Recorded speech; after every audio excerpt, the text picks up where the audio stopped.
બનાસકાંઠા જિલ્લામાં ભારે વરસાદની આગાહીને પગલે તંત્ર સતર્ક બન્યું છે। અમીરગઢ અને પાલનપુર પંથકમાં ધોધમાર વરસાદ નોંધાયો છે। વરસાદ અને વાદળછાયા વાતાવરણને કારણે હાઈવે પર વિઝિબિલિટી ઘટી ગઈ છે।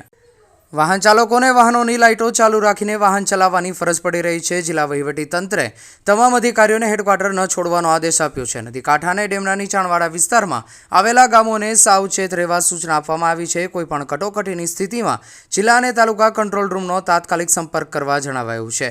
બનાસ નદી અને સીપુ નદીના સંગમ વિસ્તારની આસપાસના ગામોમાં રહેતા લોકોને વિશેષ સાવચેતી રાખવા સૂચના અપાઈ છે। તમામ તલાટી કમ મંત્રીઓને આગામી 48 કલાક સુધી કોઈપણ સંજોગોમાં હેડક્વાર્ટર ન છોડવાની ખાસ સૂચના આપવામાં આવી છે।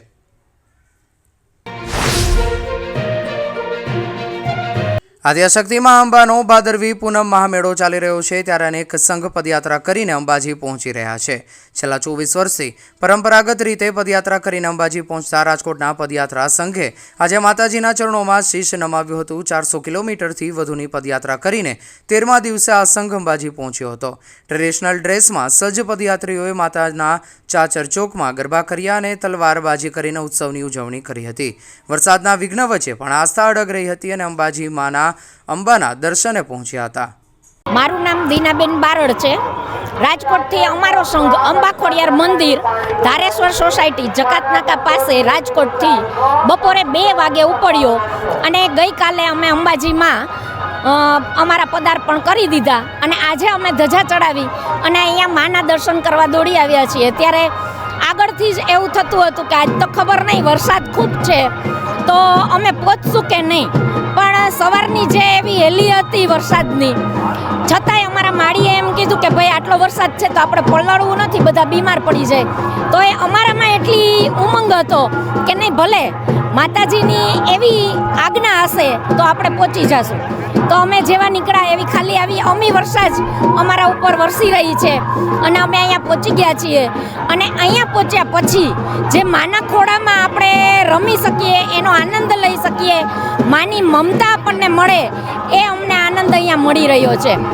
અને જ્યારે અમે નીકળ્યા ત્યારે તો એવું થતું હતું કે ખબર નહીં ક્યારે આ 15 દિવસ જશે, 12 દિવસ જશે। અમે 12મે દિવસે અહીંયા પહોંચી જ જઈએ છીએ અને ઘણા ખરાને ક્યારેક દંડ પડ્યા હોય, ક્યારેક કંઈ તાવ આવી જાય, ઠંડી લાગે, પણ માના આશીર્વાદથી બધું સારું થઈ જાય। અને સવારે આ વખતે તો મને પોતાને પણ જ્યારે રાત પડે ત્યારે થાકી ગયા હોય, પગ એટલા દુખતા હોય કે મને પોતાને એવું થતું હતું કે સવારે હું ચાલી શકીશ કે નહીં, પણ છતાં સવાર પડે એટલે ખબર નહીં પગમાં શું ઉમંગ આવી જાય અને અમે ચાલી પણ નીકળીએ છીએ। અને અહીંયા પહોંચી ગયા ત્યારે માના ચરણોમાં પહોંચી અને અમારી એ જ પ્રાર્થના છે કે માં અમને દર વર્ષે આવી રીતે શક્તિ આપજો અને આવી રીતે અમે ઉમંગ આનંદ ઉલ્લાસથી પહોંચતા રહીએ। તેમજ જે આગળ સંઘ છે બધા એ સેવાઓ આપે છે ત્યારે એ સેવાઓ જોઈને પણ અમને મોટિવેશન મળે છે, કારણ કે આમાં તો એવું છે કે ગાડી ખાલી તો ચાલે જ નહીં, પેટ્રોલ હોવું જોઈએ। તો અમને તો પેટ્રોલ રૂપી એવું મળે છે કે જે મોટિવેશન એ લોકો અમારી સામે આવે, કારણ કે અમે જાણીએ છીએ કે આગળથી જે લોકો કહેતા હોય કે રાજકોટનો સંઘ ક્યારે આવે, રાજકોટનો સંઘ ક્યારે આવે, તમે બધા પણ અમારું પેટ્રોલ જ છો, કારણ કે તમારા દ્વારા પણ અમને મોટિવેશન મળે છે કે નહીં તમને બધાને પણ અમે ગમીએ છીએ, અમારું આ લુક તમને ગમે છે તો અમે પણ તમને સામા એવા પ્રોત્સાહિત કરીએ છીએ। પોશાક અને આભૂષણો તેની ખાસિયત છે, તેનું કારણ એ જ છે કે ભારતીય સંસ્કૃતિને જાળવી રાખવાની છે, કારણ કે અત્યારે બહેનો છે એ ટૂંકા વસ્ત્રો પણ પહેરે છે અને નાઇટ ડ્રેસમાં ચાલે છે।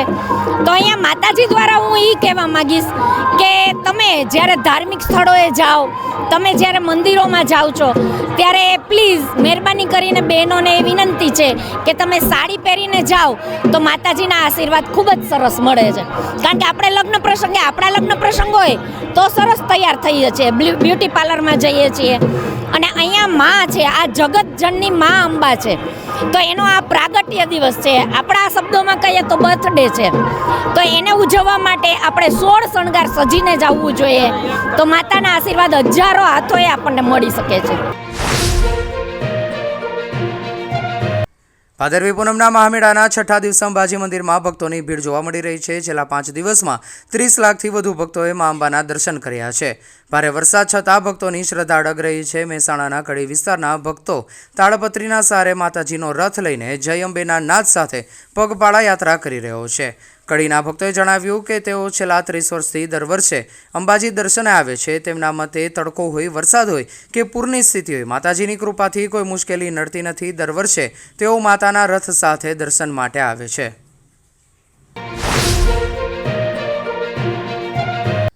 બનાસકાંઠા હવામાન વિભાગની આગાહીને પગલે પાલનપુર ગ્રામીણ વિસ્તારમાં ધોધમાર વરસાદ.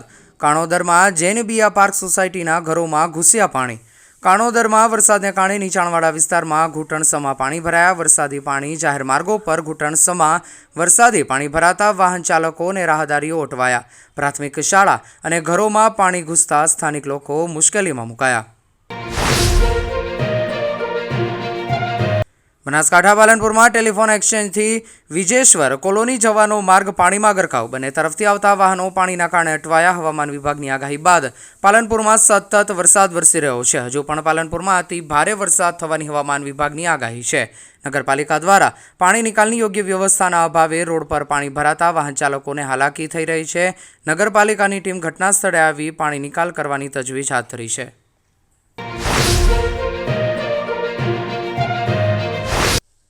ખોરાક અને ઔષધ નિયમન તંત્રએ બનાસકાંઠા જિલ્લાના ચંડીસરમાં મોટી કાર્યવાહી કરી છે. તંત્રએ શ્રી સેલ્સ નામની પેઢી પર દરોડો પાડી ભેળસેળયુક્ત ઘીના 2 નમૂના લીધા છે. આ નમૂના ચકાસણી માટે લેબોરેટરીમાં મોકલવામાં આવ્યા છે. Commissioner doctor H.G. કોશિયાના જણાવ્યા મુજબ તંત્રએ જાહેર જનતાની સલામતી માટે ₹35 લાખથી વધુની કિંમતનો 5.5 ટન જેટલો ઘીનો જથ્થો જપ્ત કર્યો છે. તંત્રે 5 સપ્ટેમ્બર 2025ના રોજ વહેલી સવારે ચંડીસર GIDC એરિયાના પ્લોટ નંબર 101માં આવેલ ગોડાઉન પર આકસ્મિક રેડ કરી હતી. સ્થળ પર જવાબદાર ભાવેશ અશોકભાઈ ચોખાવાલાની હાજરીમાં તપાસ કરતા ગુમર બ્રાન્ડના ઘીના 15 કિલોના 124 ટીન અને લેબલ વગરના ઘીના 15 કિલોના 232 ટીન મળ્યા હતા. ગોડાઉનમાં પામ ઓઇલના ખાલી બોક્સ મળી આવતા ઘીમાં પામ ઓઇલની ભેળસેળની શંકા છે. ઓગસ્ટ માસમાં તંત્રએ રાજ્યભરમાં 10 જગ્યાએ દરોડા પાડ્યા હતા, જેમાં 28 નમૂના લેવામાં આવ્યા હતા અને ₹1.8 કરોડની કિંમતનો 46 ટન શંકાસ્પદ ખાદ્ય પદાર્થ જપ્ત કરવામાં આવ્યો હતો.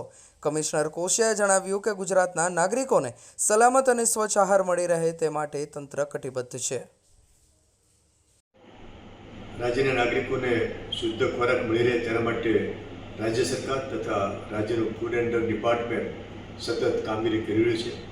જેના ભાગરૂપે ગઈકાલે ચંડીસર બનાસકાંઠા ખાતેથી શ્રી સેલ્સ એજન્સીમાં શ્રી ભાવેશ ચોખાવાળાને ત્યાંથી લગભગ 5.5 ટન જેટલું બનાવટી ભેળસેળવાળું ઘી કે જેની કિંમત 35 લાખ થાય છે તે જપ્ત કરવામાં આવ્યું છે. ત્યાંથી 2 ઘીના નમૂનાને ટેસ્ટિંગ માટે મોકલવામાં આવેલા છે.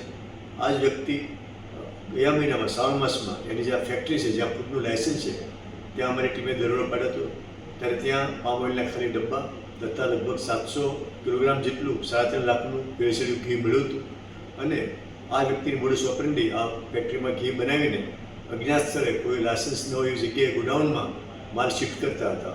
અમારી ટીમના વોચમાં હતા અને ગઈકાલે અર્લી મોર્નિંગમાં દરોડો પાડીને આ મોટો જથ્થો ત્યાંથી પકડ્યો છે. અને આ જે મોટો ભેળસેળનો જથ્થો જે છે તે આવતા તહેવારોમાં માર્કેટમાં વેચવાની ફિરકીમાં હતા અને મીન ટાઈમ અમારી ટીમે અમને પકડી લીધેલા છે.